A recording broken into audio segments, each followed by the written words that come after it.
Bonjour mesdames, messieurs, ici le professeur Henri Fontaine. Je vais vous parler de l'énergie.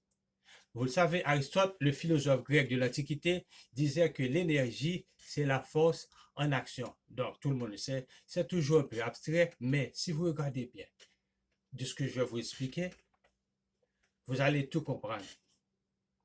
Écoutez, concrètement, elle est où l'énergie? L'énergie est partout autour de nous, sous une multitude de forces. Elle est dans la rivière, dans le moteur d'une voiture, dans l'eau de la casserole que l'on chauffe, dans la force du vent qui fait tourner les éoliennes, et même en toi, il y a de l'énergie. C'est grâce à l'énergie que vous pouvez courir. Elle fait fonctionner vos muscles et les cellules de votre corps. En fait, l'énergie produit des actions comme effectuer un mouvement, chauffer ou encore éclairer un objet.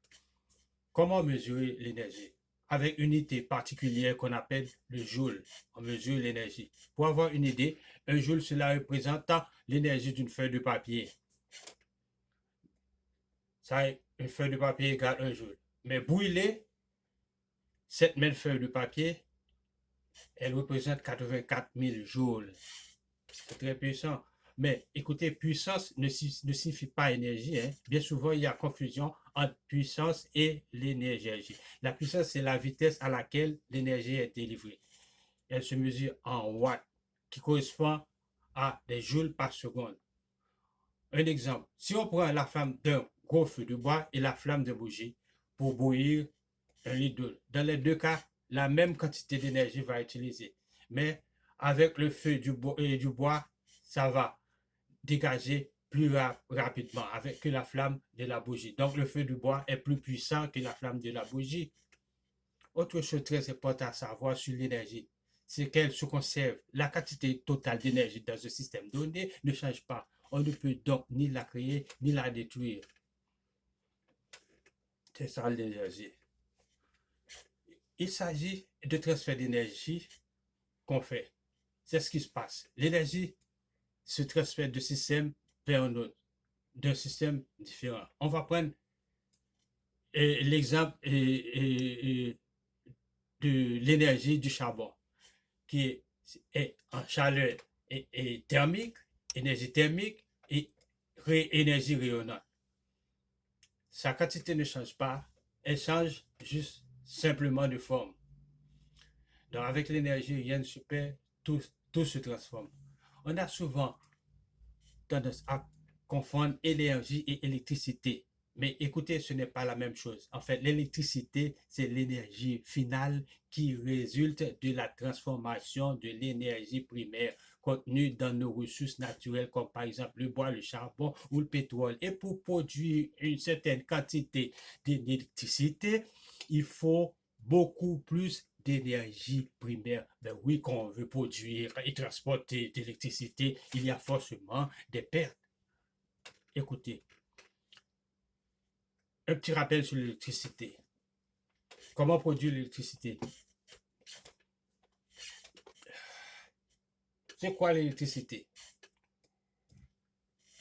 On va prendre un fil d'électricité. Comme tout ce qui nous entoure, tout est composé d'un atome. Un atome, c'est un noyau tout autour des nuages particules en mouvement. Ce sont des électrons chargés négativement. Donc, comme dans ce fil de cuivre, les, les électrons sont baladeurs. Ils passent d'un atome à l'autre. On les appelle électrons libres. L'électricité, c'est le déplacement des électrons libres dans le matériau des conducteurs. C'est comme, ça se déplace comme de l'eau qui coule dans une rivière. C'est le courant électrique qui transforme en énergie. Le courant électrique transforme en énergie. Par exemple, quand on agit un aimant le long d'une bobine de fil de cuivre, le mouvement du champ magnétique de l'aimant induit le mouvement des électrons libres dans le fil de cuivre. Donc, on l'utilise dans les centrales électriques. On appelle cela un alternateur. Il fonctionne sur le même principe d'ailleurs. On trouve deux aimants, un gros aimant qui tourne au centre d'une bobine de cuivre. À chaque variation du champ magnétique, les électrons libres entrent en mouvement et génèrent un courant électrique. Pour faire tout l'élément à l'aide de turbines, il y a l'axe de l'aimant de l'alternateur. Après, il existe plusieurs moyens pour faire tourner cette tubule. Dans le sens thermique, dans les centrales thermiques, on chauffe de l'eau à la combustion du gaz, charbon ou pétrole. Cette vapeur d'eau entraîne la turbine qui fait tourner l'aimant qui secrète le courant électrique. Dans les centrales nucléaires, pour produire de la vapeur, on n'utilise pas de gaz, pas de pétrole ni de charbon. On casse le noyau d'atomes du noyau en deux. Cette cassure d'atomes, on appelle fission, produit un fort dégagement de chaleur. Cette force chaleur produit de la vapeur d'eau. C'est le même principe. La vapeur entraîne la turbine qui entraîne l'aimant et produit le courant. Mais l'uranium, on le trouve dans l'uraninite, un minerai de la croûte terrestre. Mais le stock d'uraninite contenu dans le mine s'épuisera un jour. Comme pour les sources d'énergie dites fossiles, réserves de charbon, gaz, pétrole qui ont mis milliers d'années à se constituer, ça va finir aussi. Mais il y en a d'autres sources d'énergie aussi, des sources renouvelables, comme par exemple l'eau ou le vent. Dans les barrages hydrauliques construits dans les fleuves et les rivières, l'eau en chutant fait tourner les tubiles. Pareil pour le vent qui fait tourner les pales de Lionel. La suite de l'histoire est la même. La rotation mécanique entraîne l'altérateur et on obtient un courant électrique. Après, il ne nous reste plus qu'à le transporter dans les pylônes des lignes électriques jusqu'à chez nous. C'est électrisant, hein? La première grande victoire des humains sur l'énergie a été la maîtrise du feu. Ensuite, les hommes ont appris à apprivoiser la force du vent, la force de l'eau. Ils se sont mis à creuser de plus en plus profond pour exploiter le gaz, le charbon, le pétrole et plus récemment l'uranium. Donc, on va voir la conquête de l'énergie au fil du temps.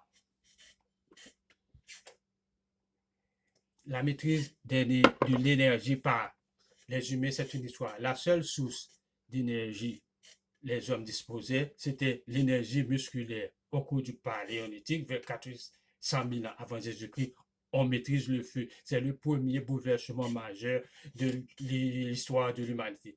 On peut désormais se chauffer, s'éclairer, cuire des aliments ou encore éloigner des bêtes sauvages.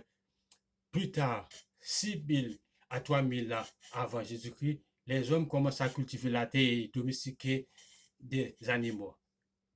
Ils ont trouvé une source d'énergie, le force, transformée en énergie mécanique pour soulever des charges lourdes. Vers 3000 ans avant Jésus-Christ, les humains apprivoisent une nouvelle source d'énergie, le vent. C'est l'apparition des premiers bateaux à voile et des expéditions maritimes.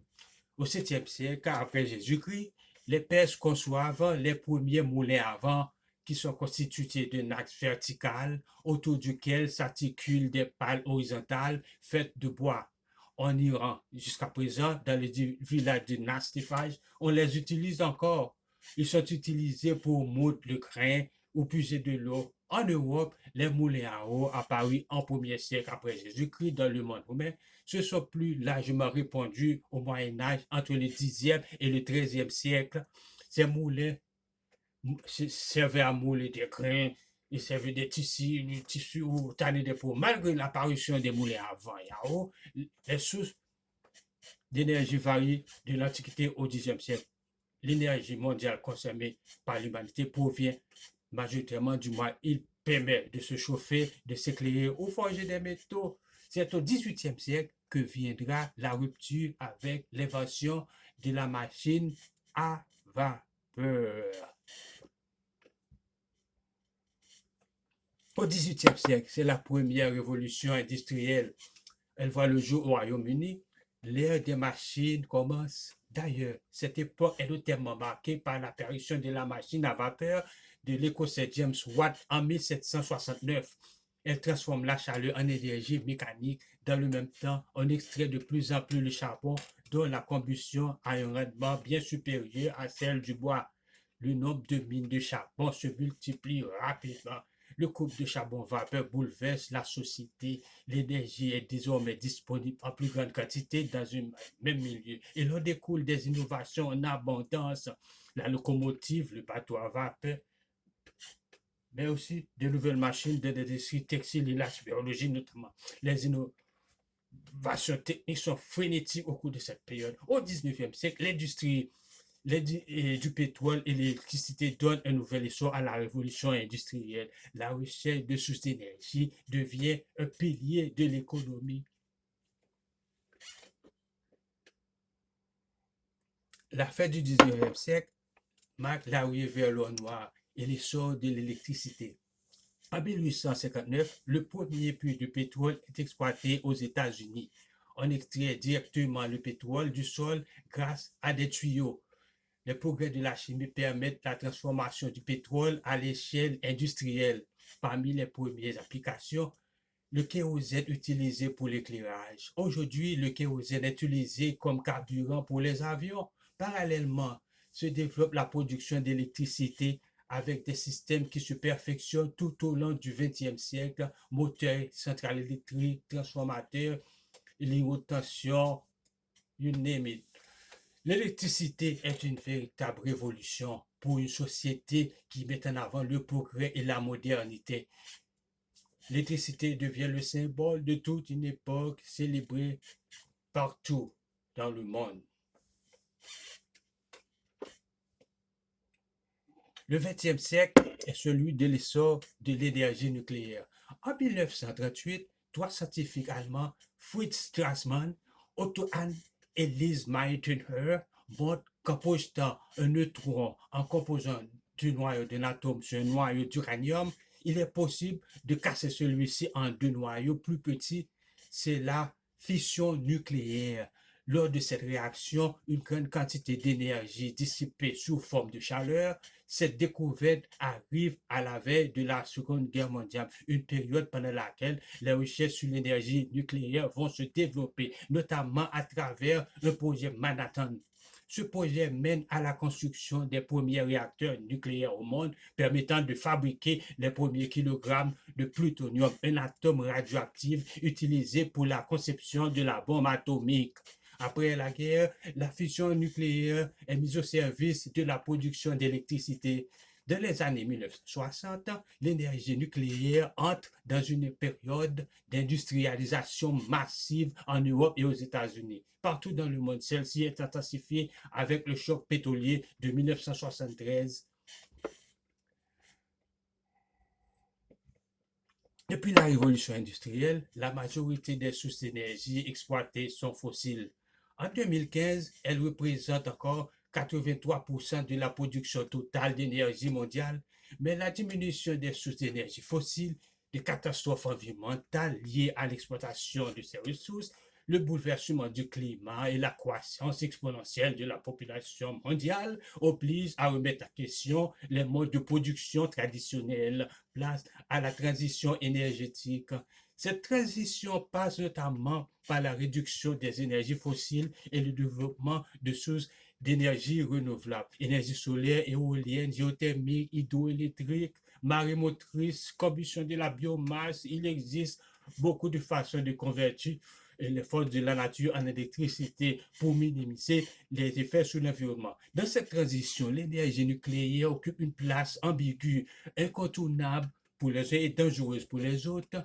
Quoi qu'il en soit, l'exploitation des ressources fossiles n'est plus compatible avec les enjeux auxquels l'humanité doit faire face. L'énergie a une importante capitale pour l'avenir. C'est une question de société. Savez-vous que le Costa Rica, c'est le pays qui produit 99% de son électricité grâce aux énergies renouvelables, alors que l'Afrique du Sud et d'autres pays d'ailleurs produisent encore 90% de leur électricité à partir du charbon. En matière de production d'énergie et d'électricité sur la planète, c'est le grand écart. Donc, un tour du monde, on va faire sur la politique énergétique. Imaginez-vous, l'Afrique du Sud produit 90% de son électricité grâce au charbon. Et ça a des conséquences sur la pollution de l'air et aussi sur l'économie du pays.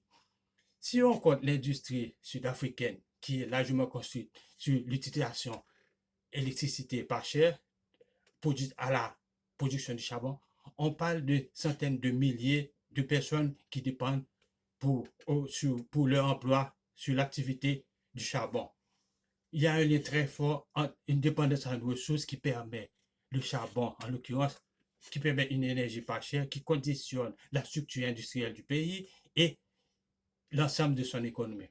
Si le marché du charbon s'effondre. C'est tout le pays qui en souffre. En plus, l'exploitation de cette ressource fossile est extrêmement polluante.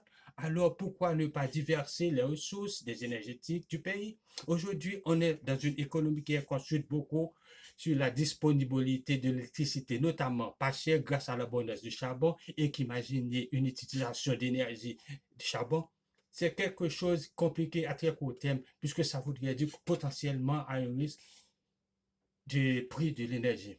Il y a une difficulté posée par les situations actuelles des institutions qui sont comme très très instables et donc il ne permet pas de penser plus que le très court terme alors que l'énergie c'est un enjeu au-delà de ces horizons très courts. Il y en a d'autres ressources que le charbon. On peut développer d'autres ressources que le charbon. Notamment, on parlait comme l'Afrique du Sud qui est extrêmement bien dotée en ressources potentielles renouvelables. Notamment, il y a beaucoup de soleil. Et puis, on pourrait imaginer un développement de ressources solaires importantes. Mais aussi, le problème important, ça va se développer que s'il y a des plans bien pensés pour progressivement permettre une décroissance de la dépendance du charbon pour faire en sorte que cette transition énergétique se passe sans affecter négativement la population. En 2015, lors de la COP 21 à Paris, l'Inde a pris le virage de la transition énergétique et des énergies renouvelables avec le lancement d'un programme Alliance solaire internationale. C'est une alliance qui regroupe un nombre important de pays sur le leadership de l'Inde qui promouvoit la richesse et le déploiement des énergies solaires, de l'énergie solaire en horizon rapide et de long terme, avec le double diagnostic que c'est une énergie qui a le bénéfice d'être une énergie renouvelable propre en termes d'émissions et dioxyde de carbone, et aussi c'est une source d'énergie nouvelle qui peut permettre de répondre à des besoins de pays, comme notamment des pays en développement qui ont des besoins très spécifiques autour de l'énergie. Mais comment l'Inde se prépare? L'Inde se dote d'objectifs à court, moyen et long terme, notamment développer de plusieurs dizaines de gigawatts de capacités de produits dans le pays. Le simple fait de se donner des objectifs, ça permet d'avoir un regard sur des actions qui se prennent à court terme. C'est une ambition de taille. En 2014, la production d'énergie solaire de l'Inde était 3,7 gigawatts. Mais l'année prochaine, ça atteindra 100 gigawatts. Mais cette énergie, on doit l'amener chez nous, à votre maison, mais ce n'est pas si simple. Comment fait-on pour ça? Il y a deux façons de faire. La façon, donc, disons, plus classique, qui est d'avoir un réseau d'électricité avec des centrales à des endroits bien identifiés et un réseau de distribution qui permet d'apporter l'électricité à partir de ces zones de production centralisées vers votre maison.